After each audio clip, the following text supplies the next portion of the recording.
Boa noite, então, a todas. Bem-vindas àquelas que estão participando pela primeira vez. A gente vê algumas pessoas aí novas, e isso é muito legal. Que bom que vocês se interessaram pelo tema, que legal que vocês se colocaram a essa disposição de pararem aí na terça para poder aprendermos mais daquilo que Deus tem para nos dizer em relação a esse tema. A gente vai estar falando, então, hoje, a gente vai começar, né? Hoje a gente está dando início à nova série que chama Pecadinhos, e eu queria só trazer aqui pra gente o porquê, né? A gente decidiu também em relação a essa série. A gente decidiu fazer essa série com esse título para a gente exatamente ter esse olhar em relação aos famosos pecados toleráveis. São esses pecados que se tornaram comuns na nossa sociedade, a gente lida com eles e, infelizmente, eles se tornaram toleráveis no sentido de que parece, em muitos momentos, que eles não incomodam mais. Às vezes a gente pode até praticar a ponto de, tudo bem, isso daqui tá ok. E a gente acaba lidando com isso diariamente na nossa sociedade, a gente lida com isso também. A gente quer trazer exatamente essa consciência para todas nós, porque todo cristão vai passar por esse processo de reconhecer o pecado, né? Quando a gente está nessa caminhada com Deus, quando a gente está conhecendo mais de Deus, a gente passa a olhar para os nossos pecados. Só que nós temos uma tendência errada de acabar nos alarmando mais com os pecados que são mais escandalosos, dizendo assim, esses pecados que escancaram claramente a podridão do ser humano, mas a gente olha para a Bíblia e a gente não vê a Bíblia colocando isso, né? Os pecadinhos, pecadões. Na verdade, é o pecado, porque diante de um Deus santo, de um Deus grande, a gente precisa reconhecer aquilo que não agrada a Deus, aquilo que é um caminho contrário à natureza de Deus. A gente não pode simplesmente falar, a mentirinha é diferente de uma mentira, ou a gente vai conversar aqui, né, a respeito de fofoca, tantas coisas, assuntos legais que a gente vai conversar aqui, e que a gente tem, às vezes, esse costume de colocar como até um inho, né? A gente fala até no diminutivo, para de alguma forma, na nossa consciência, a gente trazer um certo alívio. E o que a gente quer trazer aqui para vocês é exatamente essa consciência. Diante de Deus, de um Deus que é santo em sua natureza, o pecado ele é algo que desagrada esse Deus. O pecado é essa decisão de andar longe de Deus, né? De andar fora do caminho que ele propôs pra gente, né? Em desobediência. E nós precisamos buscar santidade. Nós somos santificadas em Cristo e nós estamos nessa luta contra o pecado até que sejamos, né, totalmente santificados no dia que nós formos para o céu. E enquanto nós estivermos aqui, nós estaremos sim lutando contra o pecado. E nós precisamos, de fato, lutar e odiar o pecado, né? Lutar contra ele e odiar o pecado. Para começar, eu queria só trazer algo que me marcou muito. Há uns anos atrás, eu estava servindo numa igreja na Inglaterra. Eu estava lá para servir e eu levava, então, algumas propostas, algumas palavras ali para as pessoas, adolescentes, os jovens, e eu tive uma dificuldade muito grande em lidar com a palavra pecado na igreja, porque ela soava muito pesada. Quando eu fui conversar com o pastor, eu falei com ele, nossa, eu tenho notado que vocês não falam, vocês não confrontam, né, a respeito de pecado e tal, e todas as vezes que eu levava uma ideia a respeito desse confronto, eles falavam assim, não, Lara, é melhor não falar desse assunto, ou então, Lara, cuidado quando você for falar disso. E um dia eu fui conversar com o pastor e ele falou assim, não, a gente não fala sobre isso, porque vai gerar desconforto nas pessoas. Foi exatamente essa justificativa que ele me deu. E ele falou assim, a gente, culturalmente, né, os ingleses têm a cultura lá que eles não gostam de invadir a vida das pessoas, e a justificativa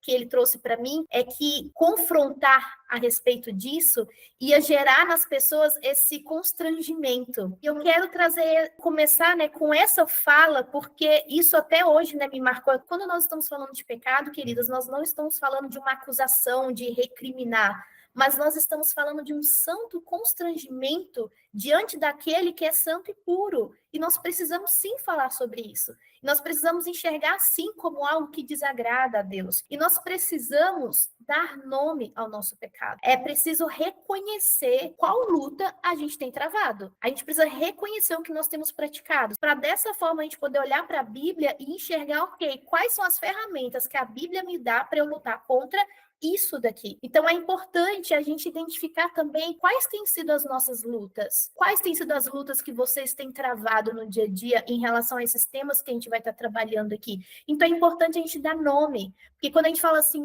eu desobedeço a Deus, eu peco, fica generalizado, né?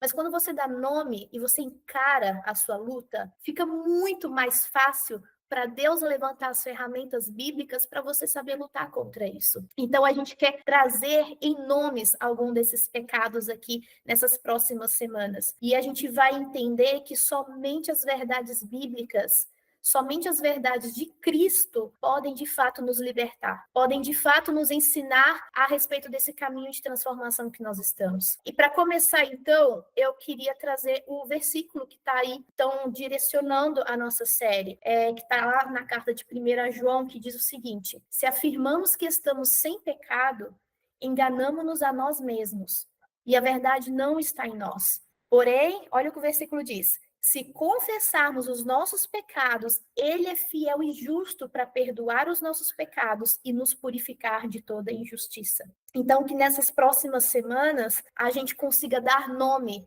aos nossos pecados e que a gente possa, diante de Deus, confessar quais têm sido as nossas lutas. E a gente vai, ao longo, né, dessas semanas, trazer o que a Bíblia fala sobre isso, mas não somente apontar o constrangimento que eu disse, né, esse santo constrangimento que é importante para a gente, mas apontar também quais são as ferramentas que a própria Bíblia nos dá para a gente poder vencer isso. Então, que você realmente se comprometa nessas próximas semanas, eu acho que realmente Deus tem muito a falar aos nossos corações. Então, hoje, para começar, nós vamos falar sobre ansiedade e frustração. E só para deixar claro aqui, tem algo que eu acho muito importante deixar bem claro no início da aula a respeito principalmente de ansiedade e frustração. Quero já deixar bem claro que hoje eu não estou falando de uma ansiedade patológica, tá, querida? A gente precisa entender que existe a ansiedade patológica, nós precisamos entender que existe sim esse transtorno, que é um transtorno sério, transtorno de ansiedade, e se você conhece alguém, é um transtorno que precisa de cuidado, algumas pessoas precisam de medicamento, precisam de um auxílio médico, e isso é importante a gente entender, inclusive se você tem sofrido de ansiedade a ponto de atrapalhar sua vida, atrapalhar sua rotina, de atrapalhar o seu trabalho, enfim, é preciso procurar um profissional para você conseguir lidar com isso. Hoje eu não estou falando a respeito de um transtorno patológico, transtorno aqui de ansiedade, eu vou estar falando da ansiedade que aponta para a nossa incredulidade. Essa ansiedade que nos toma em certo momento, em algumas fases na vida, aponta para a nossa falta de fé. Essa ansiedade que nos faz pecar e que enche o nosso coração e a nossa mente de pensamentos e sentimentos que não agradam a Deus. É dessa ansiedade que a gente vai conversar. E a própria Bíblia, ela fala que sem fé, ou seja, sem confiança em quem Deus é impossível agradar a Ele. Então, é muito importante que a gente converse sobre ansiedade, queridas, porque a ansiedade é algo que pode dar vazão para o pecado entrar de fato no nosso coração, principalmente a incredulidade. E nós precisamos de confiança naquele que é o nosso Deus. Nós precisamos confiar naquele que é o nosso Senhor. E a ansiedade, ela vai apontando essa raiz de incredulidade na gente. E nós vamos conversar a respeito disso, do controle, né, da incredulidade daqui a pouco. Antes de eu entrar no texto bíblico, eu queria nos situar. Então, falar de ansiedade e frustração, né, e elas estão bem juntas aí, quando eu penso nessas questões, eu acho que é um assunto muito amplo também. Então, o que eu pensei? Eu quero que a gente se situe. Eu até gravei uns stories esses dias, né, das mulheres para poder falar a respeito desse tema. Para nos situar, eu gostaria de trazer um contexto cultural para a gente poder se entender de onde a gente está falando. Qual que é o nosso lugar de fala enquanto brasileiros conversando sobre ansiedade. E aí eu trouxe alguns dados para a gente poder olhar. O Brasil é considerado o país mais ansioso do mundo e o quinto país mais depressivo, segundo a OMS, que é a Organização Mundial da Saúde. Segundo uma pesquisa do Datafolha, 76% da juventude brasileira pensa em ir embora do país. E segundo o IBGE, o Brasil é um dos países que está envelhecendo mais rápido. Como que eles olham essa questão de envelhecimento? Pensa um triângulo de cabeça para baixo. Então, a taxa de natalidade, ela é muito menor se comparado à população idosa do país. Então, esse triângulo, né, essa parte de cima, que é a parte mais larga, seria a população idosa, e a taxa de natalidade, ela é bem baixa. É isso que faz com que a gente olhe para um país e a gente considere que esse país, ele está envelhecendo. E esse é um movimento muito natural, tá? Isso acontece, os países da Europa, por exemplo, eles já passaram, né, por esse processo, Só que o que está acontecendo com o Brasil é que o Brasil é o país onde esse envelhecimento está acontecendo mais rápido. E aí, o que vai gerando, né? O que acontece? O Brasil, eu estava lendo, eu não vou conseguir lembrar aqui essa informação exata. Se tiver alguém aqui da área da saúde e souber, mas eu estava vendo numa pesquisa que hoje em dia a gente tem mais ou menos um geriatra para cada não sei quantas dezenas de idosos. Ou seja, o Brasil ele está envelhecendo, mas ele não é um país que está se preparando para esse envelhecimento. Então, as nossas políticas públicas, o nosso sistema de saúde, ele não é preparado e não está se preparando para quando isso de fato acontecer, quando a gente tiver uma população velha, né, idosa, muito maior. E o que isso acontece? Então, naturalmente, quando a gente olha aqui, né, 76% da juventude quer ir embora, e essa juventude aqui é entre 18 até 26 anos. Então, a gente tem essa ansiedade, essa angústia de querer construir a vida fora, por conta das situações que a gente tem no nosso país. Então, naturalmente, quando a gente vê um país envelhecendo, a gente tem pessoas que não querem ter muitos filhos, certo? Querem ter um ou dois no máximo, por conta da situação do próprio país, aí entra as políticas públicas, sistema de saúde, e a gente vira num ciclo intenso e eterno aqui.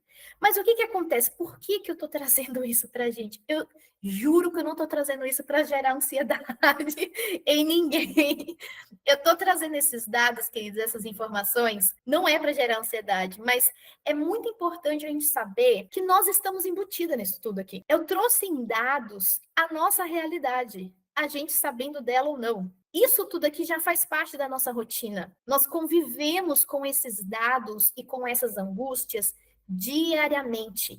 A nossa forma de ver o mundo enquanto brasileiros, a nossa forma de enxergar o trabalho, a nossa forma de enxergar a família, como eu disse, né, isso vai gerando cada vez mais ansiedade, as pessoas estão querendo ter cada vez menos filhos. E esses dados, querendo ou não, eles já fazem parte da nossa forma de pensar. Isso tudo que eu trouxe, ele já existe na nossa rotina, né? O que eu estou trazendo aqui em forma de dado para a gente entender de fato o que está acontecendo. E é muito importante a gente entender isso, porque são essas coisas, queridas, que tem motivado e ditado muitas das nossas ansiedades. Exatamente quando vai pegando em muito desses pontos aqui que a gente encontra pontos das nossas ansiedades, preocupações, angústias, medos, relacionada em muita coisa que está envolvida nesses dados que eu trouxe. E é importante a gente entender isso também, porque essas informações, queridas, têm ditado, por exemplo, a forma como as escolas direcionam as novas gerações a pensar a respeito de carreira, a pensar a respeito de mundo. E eu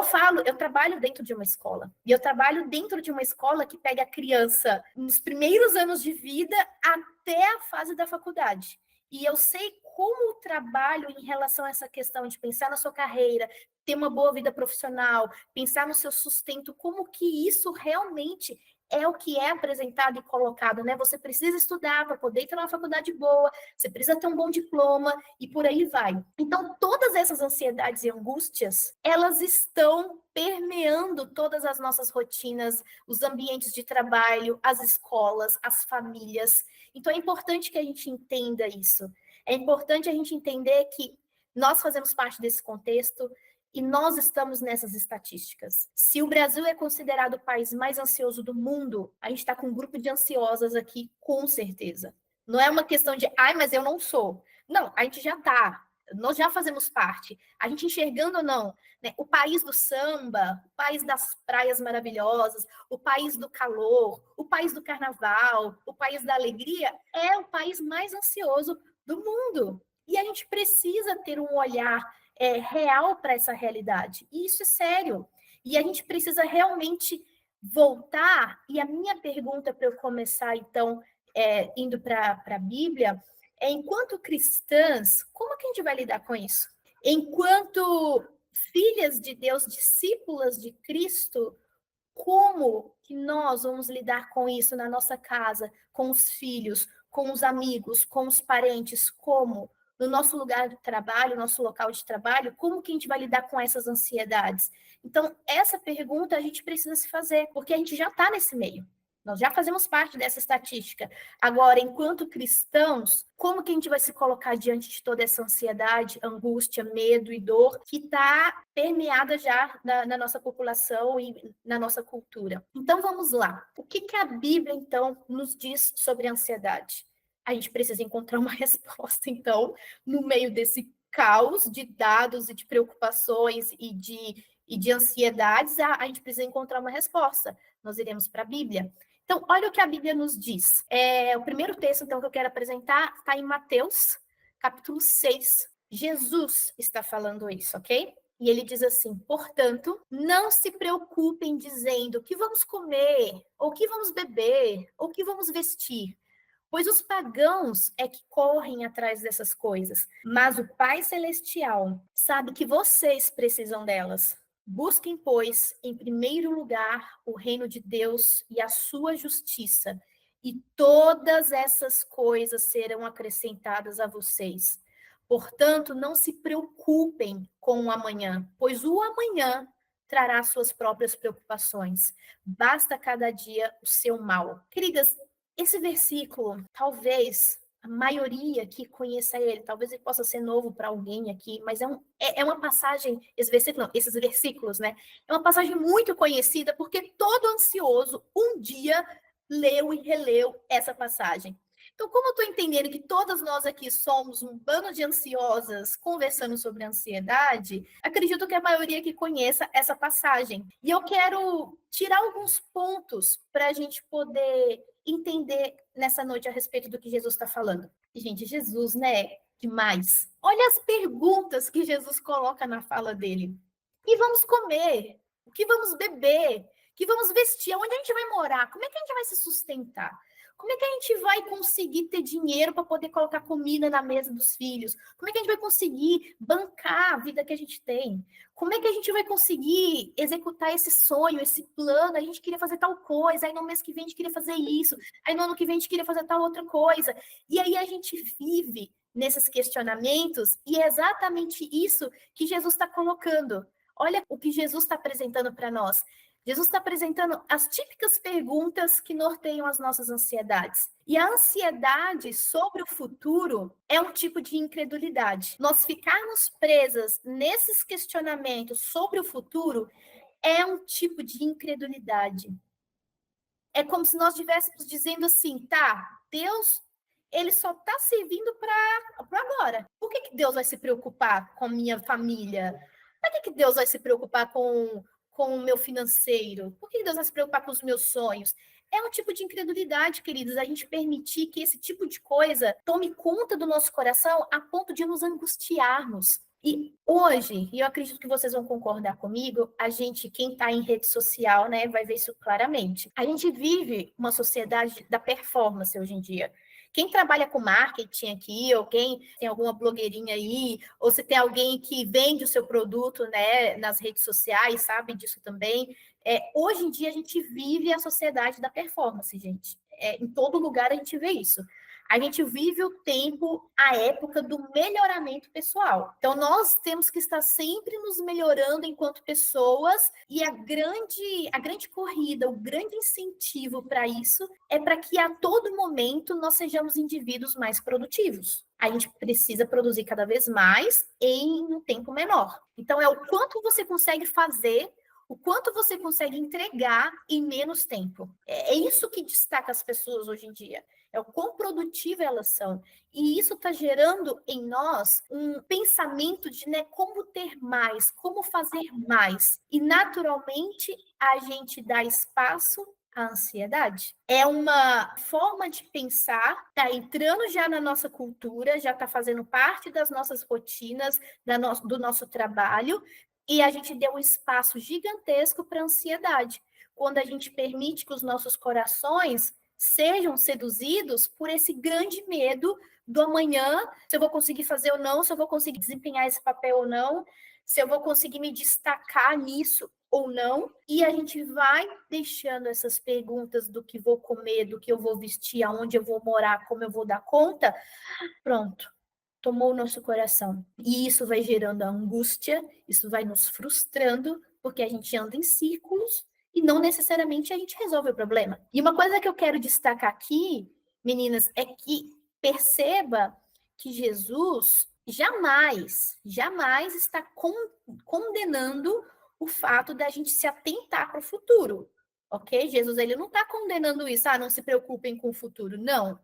Na verdade, a gente olha para a Bíblia, a gente vê inúmeras vezes, né, a Bíblia falando a respeito da responsabilidade com o trabalho, falando sobre os recursos, falando sobre prosperidade, inclusive. A mentalidade não é essa. A mentalidade não é, deixa para lá.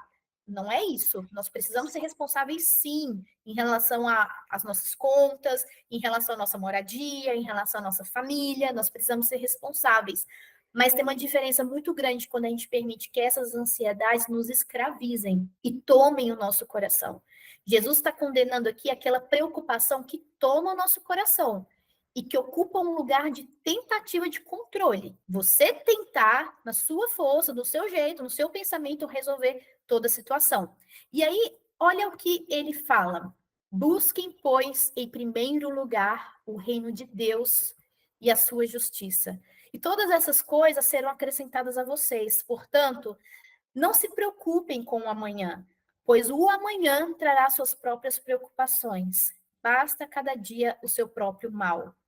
Queridas, a partir do momento que a gente busca em primeiro lugar o reino de Deus e a justiça dele, naturalmente a gente já entende as nossas responsabilidades. Então, isso aí já por consequência, ok, eu sou responsável, né, pela minha família, eu sou responsável a forma como eu administro o meu dinheiro, como eu pago as minhas contas. Então, uma coisa já puxa a outra. Mas, em primeiro lugar, o reino de Deus precisa estar no nosso coração. E acho muito interessante porque Jesus ele ainda acrescenta, né? Basta cada dia o seu mal. Jesus ele não está aqui falando aquela frase que acho que é nos anos 2000, que a galera tatuava carpe diem, né? Você lembra? Teve uma época que antigamente era assim, né? Tinha as fases das tatuagens, aí todo mundo tinha tatuagem igual. E teve uma fase, eu lembro dessa fase, de todo mundo tatuar carpe diem. E carpe diem é uma expressão em latim, e ela literalmente significa aproveita o dia de hoje, e o mínimo possível do amanhã. Então, assim, viva o hoje e esquece o amanhã. Deixa o amanhã para lá, viva o dia de hoje, aproveita o dia de hoje. Jesus, ele não está nessa onda aqui de carpe diem, né? Na verdade, é muito interessante quando o próprio Jesus, ele vai nos ensinar a orar e ele diz, né, o pão nosso de cada dia nos dai hoje. Eu acho tão legal que Jesus está nos ensinando a respeito desse entendimento nosso, de entender a porção diária de Deus. É uma porção diária. Eu recebo da parte de Deus uma porção diária e naquele dia eu luto com o mal daquele dia. Né? A gente não recebe mentes ansiosas, né? Seria muito bom eu receber um combo, que daí já daria para a semana, e aí eu ia dividindo, né? Já ia fazendo os cálculos para não faltar na terça, para não faltar na quarta, daí eu já estou preocupada também se dá para juntar e emendar na quinta. Esse é o pensamento do ansioso, né? A gente já está lá na frente, já tentando ajeitar tudo, e Jesus fala: pão nosso, ou seja, a provisão de hoje, o alimento de hoje, a presença de hoje de Deus, eu vou ter. E amanhã, de novo. E no outro dia, de novo. E Jesus está falando desse alimento de Deus mesmo, né? Ele é o pão da vida. Eu tenho uma provisão diária de Deus. E essa provisão diária me ajuda a lidar com o mal de hoje. Né? O meu alimento de hoje me ajuda a lidar com o mal de hoje. Não tem como eu querer lidar com o mal de amanhã com a força que eu tenho hoje. Até porque esse mal de amanhã, ele nem existe ainda, ele existe na minha cabeça, na sua cabeça, mas ele ainda não existe real. E a gente já está gastando a nossa força de hoje, o nosso alimento de hoje, tentando controlar uma situação na nossa cabeça. Pode ser que seja, pode ser que não seja, pode ser. Lara, mas tem, assim, 100% de certeza que vai ser. Então, no dia de amanhã, a gente se encarrega de enfrentar o mal de amanhã. Queridas, novamente, eu não estou falando de uma irresponsabilidade, eu estou falando da forma como a gente lida com a nossa ansiedade diante das coisas. Jesus está falando, basta cada dia o seu mal. E a gente precisa enxergar dessa forma, enxergando que nós estamos vivendo um dia de cada vez. Hoje, o que eu tenho é hoje. O que eu tenho é isso. No meu hoje, eu vou fazer o que eu tenho que fazer com o que eu puder fazer. E eu vou descansar naquele que não me abandona e me agarrar às palavras que me sustentam. Então, no dia de hoje, eu vou enfrentar com a força e com as palavras que eu tenho hoje. Quantas das vezes as nossas ansiedades não estão pautadas em questões do passado e expectativas do futuro? E daí a gente fica sofrendo o que aconteceu lá atrás e a gente fica se angustiando com essas expectativas do futuro e a gente perde a única coisa que a gente tem certeza, que é o presente. E a gente fica vivendo de coisas que já não existem mais ou que talvez nem irão existir. E a gente perde exatamente o tempo de hoje. Então, nós precisamos lembrar, queridas, a respeito disso. Deus está nos chamando para essa relação diária, onde Ele nos sustenta diariamente e a palavra dele nos alimenta.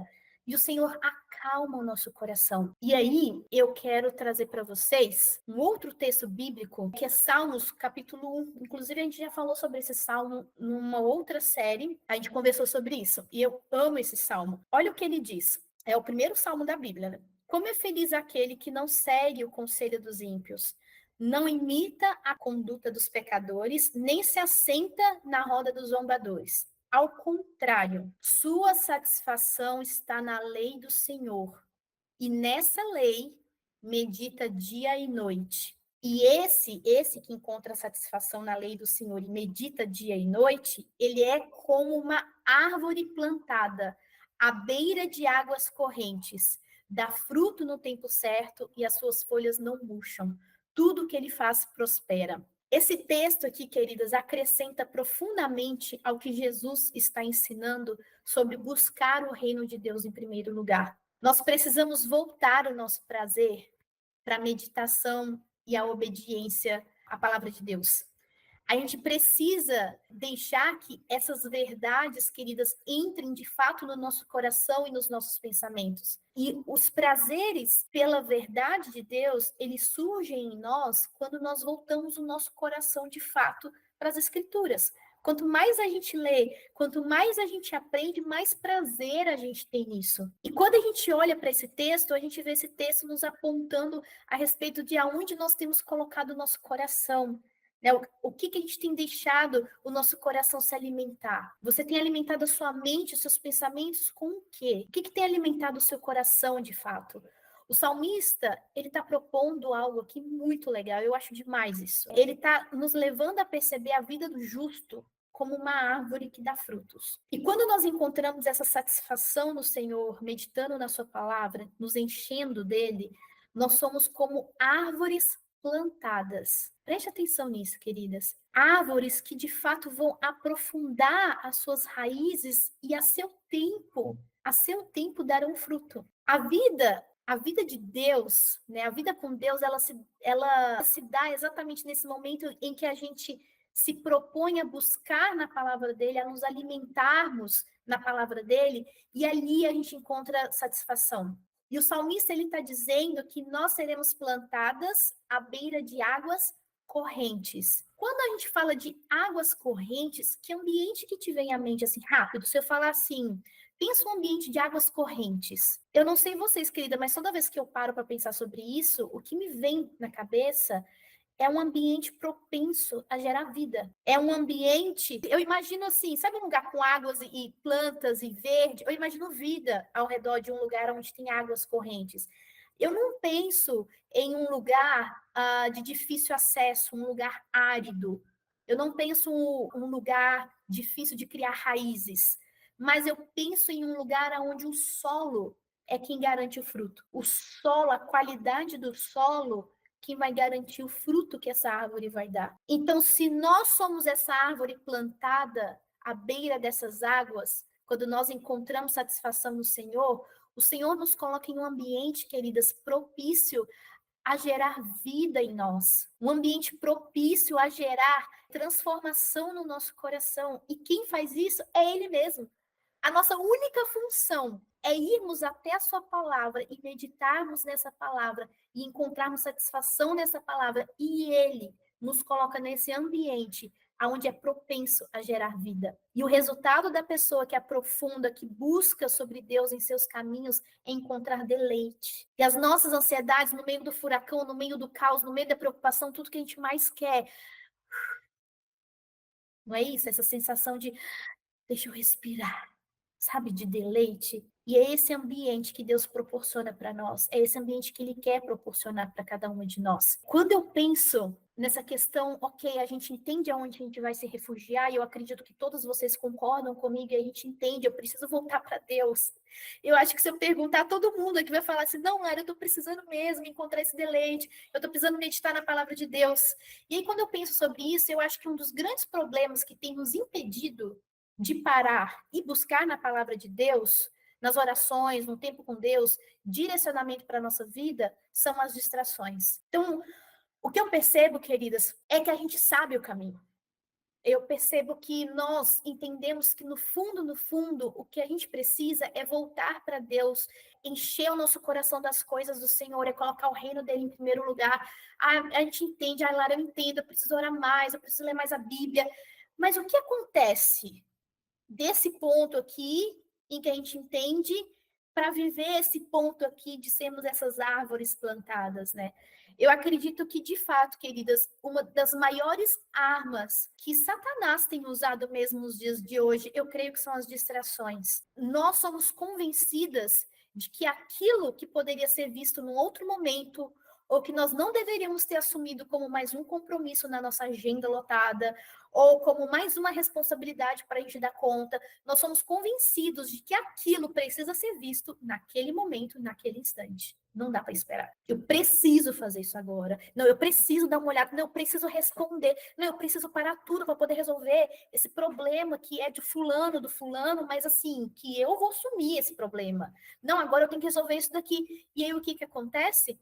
A gente acorda, nós temos uma lista de coisa para fazer, e a última coisa que nós pensamos em fazer é parar e termos um tempo com Deus, ouvindo da parte dele. E o nosso tempo com Deus, ele passa a ser mais sobre uma lista de orações e pedidos que a gente derrama sobre ele, porque nosso tempo está corrido, mas eu preciso orar. Então a gente coloca a nossa listinha, os nossos pedidos, a gente clama a Deus, Senhor, o problema é esse, aí tem o problema da fulana que é esse, tem essa situação, e a nossa relação com Deus começa a ser mais uma relação sobre necessidade e não uma relação de pertencimento. Uma relação onde a gente se relaciona com o nosso Pai. A gente pertence a Ele. A nossa relação entre nós e o nosso Salvador, entre nós e o nosso Deus. Mas vira uma relação de expectativa daquilo que ainda não aconteceu e nós precisamos muito da intervenção dele para que aconteça. E aí o nosso dia passa e nós estamos tão atarefadas, cheias de coisa para poder fazer, e a gente não encontra esse tempo para parar e levar a nossa alma para esse deleite, para esse lugar de descanso, e esse lugar onde a gente ouve de Deus. E assim vira dia e noite, e a nossa relação com Deus vai virando essa relação de expectativas, de pedidos, de Deus tem essa situação aqui, tem essa situação aqui, e a gente nunca para ouvir o que o Pai tem a nos dizer enquanto filhas. Eu ainda não sou mãe, mas quem é mãe aí tenta imaginar essa relação entre pai e filho, né? Entre mãe e filho. Uma relação onde existe só uma expectativa do que seu filho gostaria que você fizesse, aonde você deveria arrumar, me dá isso, me dá aquilo. Não, isso não é relação. Isso não é relação. Então, querida, hoje a gente precisa olhar para essas distrações. Aonde elas estão, como elas estão nos consumindo. Já estou caminhando para o final, ok? E aí, quando eu olho para Jesus, olha as falas que Jesus tem.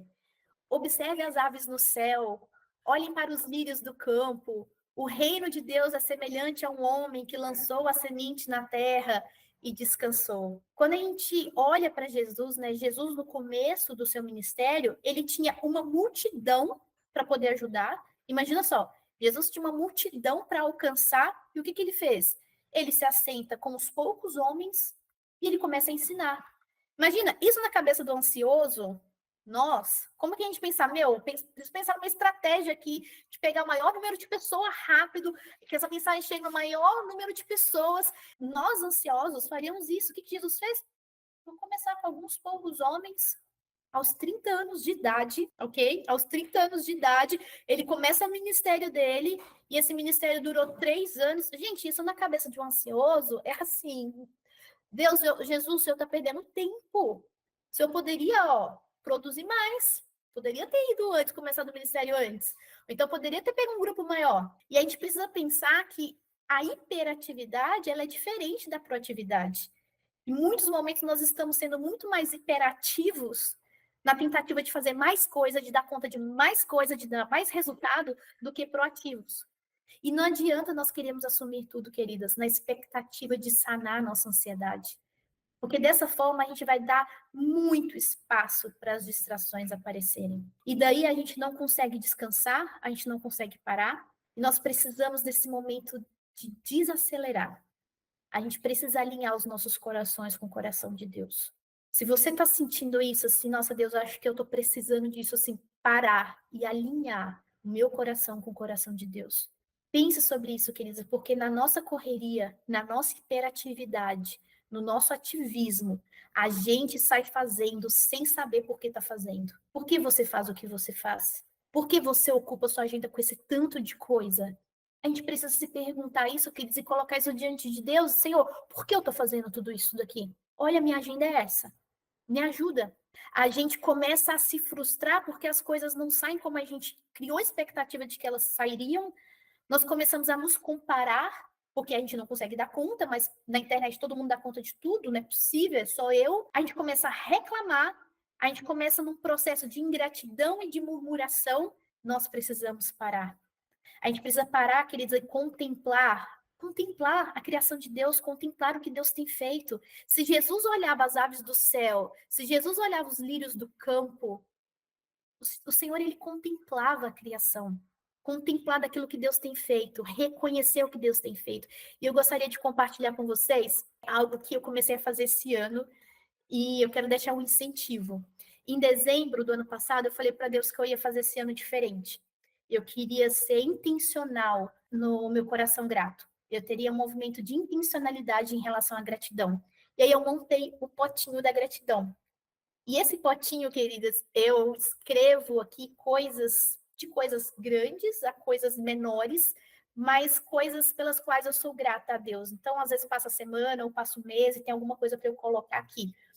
E o final do ano, né, em família, eu e o Gui, a gente vai abrir esse potinho para a gente olhar todas as coisas que o Senhor fez no ano. E tem sido tão interessante fazer isso, esse movimento, é algo didático, né? Mas a gente aprende muito de forma didática, né? A gente às vezes aprende muito vendo, escrevendo, falando.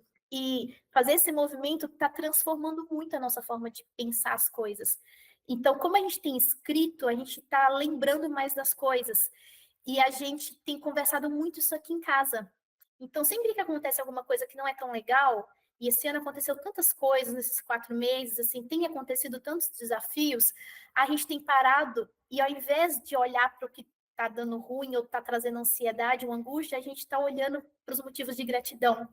E aí tem sido um movimento muito legal aqui em casa. Eu já falei assim, eu quero, quando tivermos filhos, eu gostaria que isso se tornasse algo cultural na nossa casa, para ensinar, principalmente para as crianças, a esse olhar de gratidão, mesmo quando as coisas não estão saindo como a gente gostaria, mesmo diante das lutas, mesmo diante dos desafios, nós temos muito que reconhecer do que Deus já fez, do que Ele está fazendo. Então, fica um incentivo. Se você achar que faz sentido, se você achar que é legal, faça, compartilhe, né? Seria até legal se você quiser compartilhar aí nas redes sociais, marcar lá o Ministério de Mulheres, deixar que outras mulheres também se inspirem, se a ideia fizer sentido para vocês. E para encerrar, eu quero trazer o último versículo, que diz assim: não andem ansiosos por coisa alguma, mas em tudo, pelas orações e súplicas e com ações de graças, apresentem os seus pedidos a Deus.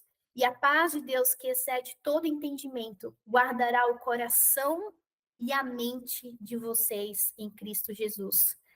Olha que lindo isso. Finalmente, irmãos, tudo que for verdadeiro, tudo que for nobre, tudo que for correto, tudo que for puro, tudo que for amável, tudo que for de boa fama, se houver em todas essas coisas, se houver algo de excelente ou digno de louvor, pensem nessas coisas.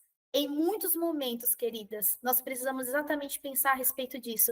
Em muitos momentos, a ansiedade, ela é fruto, sim, de uma sinceridade. A ansiedade, ela é fruto de uma preocupação legítima.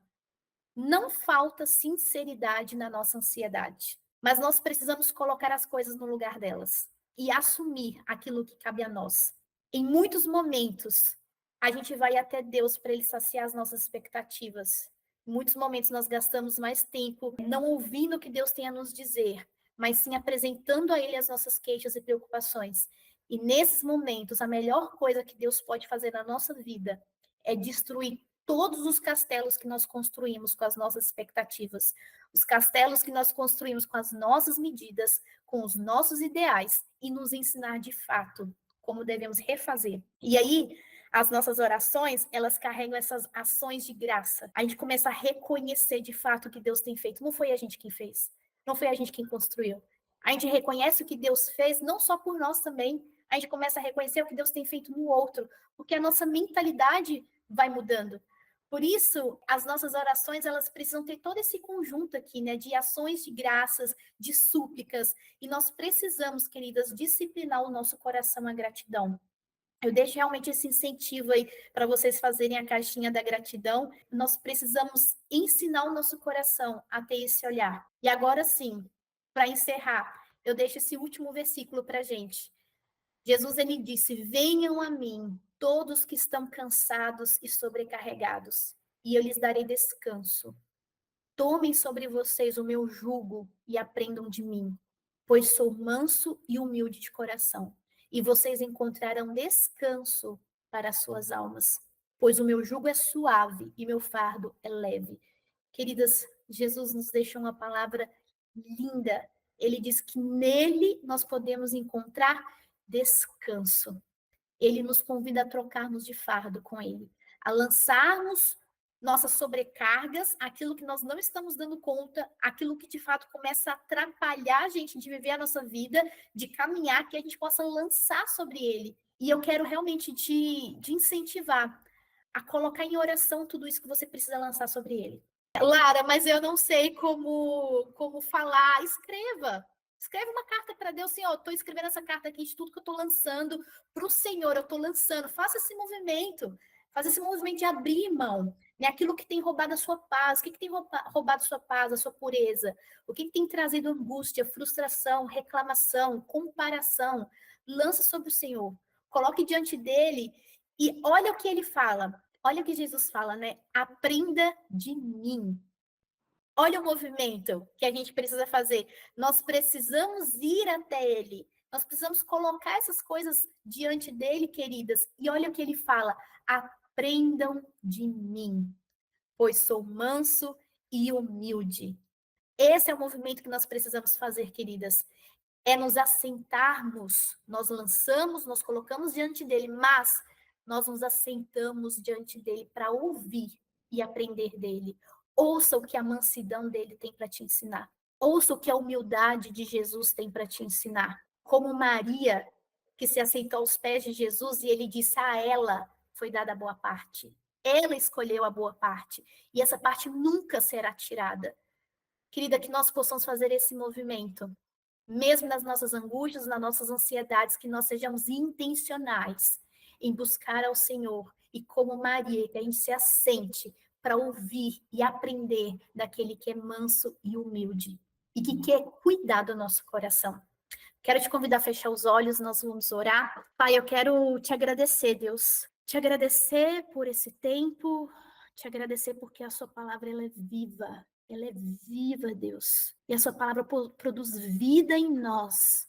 Nos tira, Senhor, da escuridão, nos tira do medo que a escuridão nos traz, Pai, e realmente nos revela a verdade, Deus.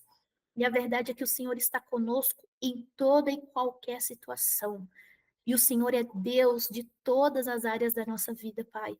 Senhor, obrigada porque nessa noite, eu creio, Deus, que o Senhor nos trouxe de novo, Pai, a tua palavra de nos atentarmos a respeito do quão importante, Deus, do quão maravilhoso é buscarmos ao Senhor, estarmos com o Senhor, ouvindo do Senhor, aprendendo do Senhor. Deus, nós queremos ser como Maria que escolheu a boa parte. Aquelas que escolhem a boa parte e essa boa parte jamais vai ser retirada de nós, Deus. Deus nos ajude a lutarmos contra essas distrações a lutarmos contra a nossa ansiedade, e a gente percebeu nessa noite que a ansiedade, ela acaba puxando tantas outras coisas, Deus. E nós confessamos aqui, Deus, nós somos ansiosas, Pai, mas nós não queremos ser assim. Nós não queremos que a nossa família seja conduzida pela ansiedade, que as crianças ao nosso redor sejam conduzidas pela ansiedade, que a nova geração seja conduzida assim, Deus. Pai, nos ensine, Deus, a voltarmos o nosso olhar para o Senhor. Encha os nossos corações de gratidão por tudo que o Senhor já fez, por tudo que o Senhor já fez, por tudo que o Senhor está fazendo, Pai. Enche os nossos corações. Ah, realmente, Deus, eu peço para que o Senhor alinhe a nossa mente e o nosso coração com o do Senhor, Pai. Que o Senhor nos dê descanso. Descanso, Deus. É a minha oração. Em nome de Jesus. Amém. Amém, queridas.